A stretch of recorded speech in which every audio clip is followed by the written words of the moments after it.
Hey everyone, in this video I'm going to compare two semiconductor stocks and answer which one I think is the better buy today. Those two semiconductor stocks are Taiwan Semiconductor Manufacturing and Intel Corporation. I'm going to look at their revenue, operating profit, cash flow, valuation, and their prospects for the next 2 years and answer which one I think is the better buy today. So let's jump into this video. I want to thank the Motley Fool for sponsoring this video.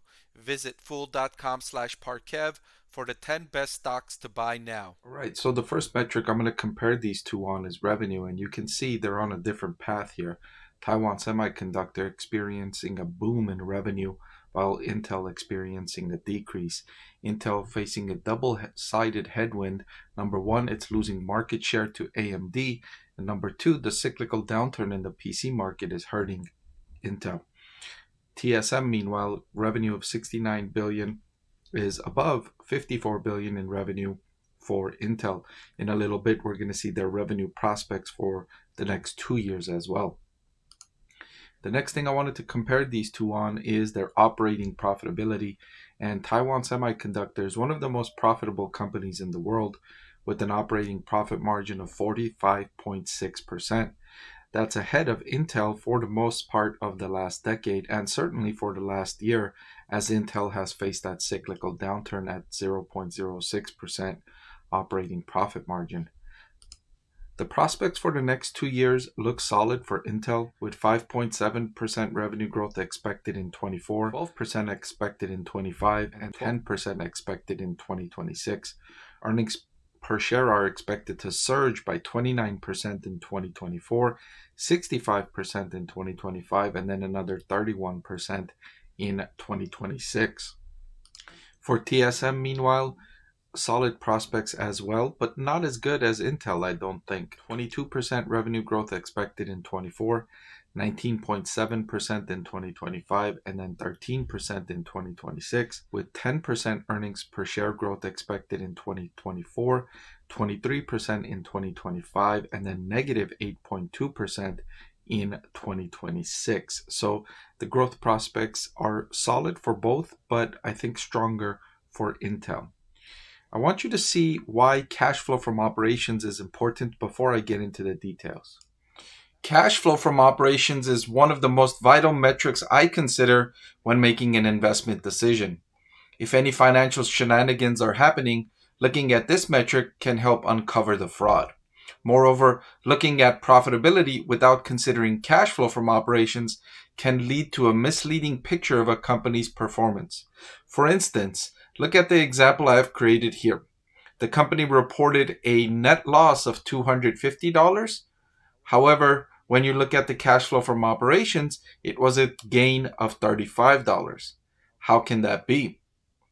Well, two expenses a company must report on the income statement are depreciation and stock-based compensation.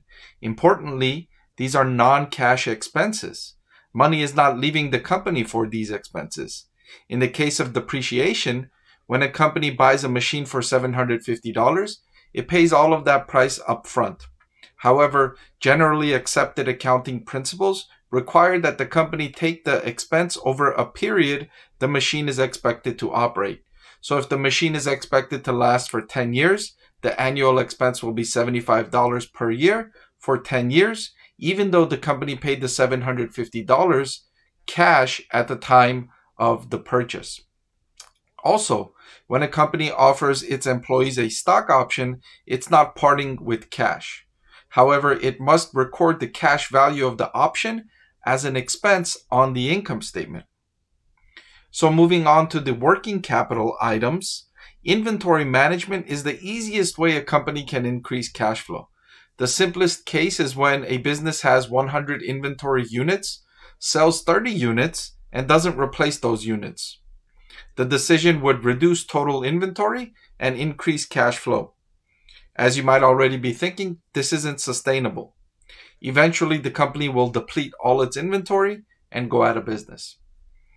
Accounts payable is the money that a company owes another company and has not paid yet. And accounts receivable is the opposite.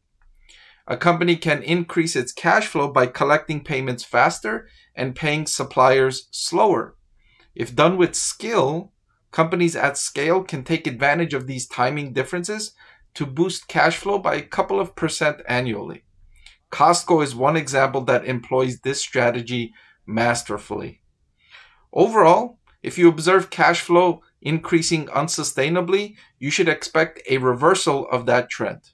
The other big risk to consider is if you see a company reporting substantial profits but negative or weak cash flow due to rising accounts receivable. So now that I've explained what cash flow from operations is and why it's important to a business, Taiwan Semiconductor is one of the best in the world with a cash flow from operations of 63.15%, 3 times the level of Intel at 21.15%.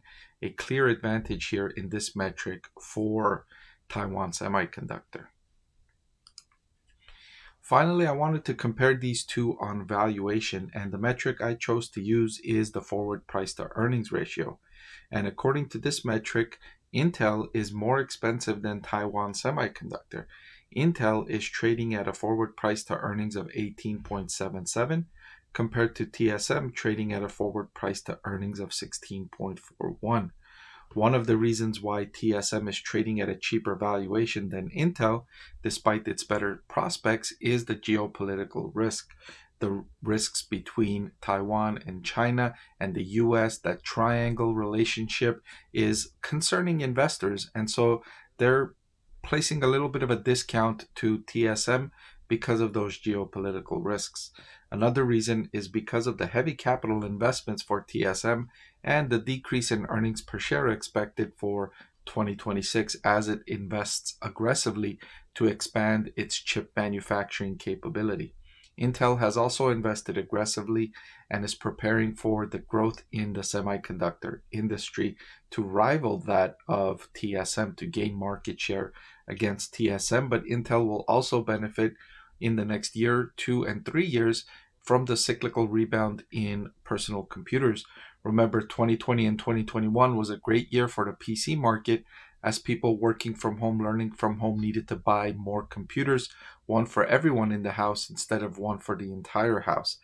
Those computers that were purchased in 2020 and 2021 are going to start getting replaced in 2024, 2025, 2026, and maybe even 2027 for those that like to use their computers for a longer time before replacing. So all of those work in Intel's favor.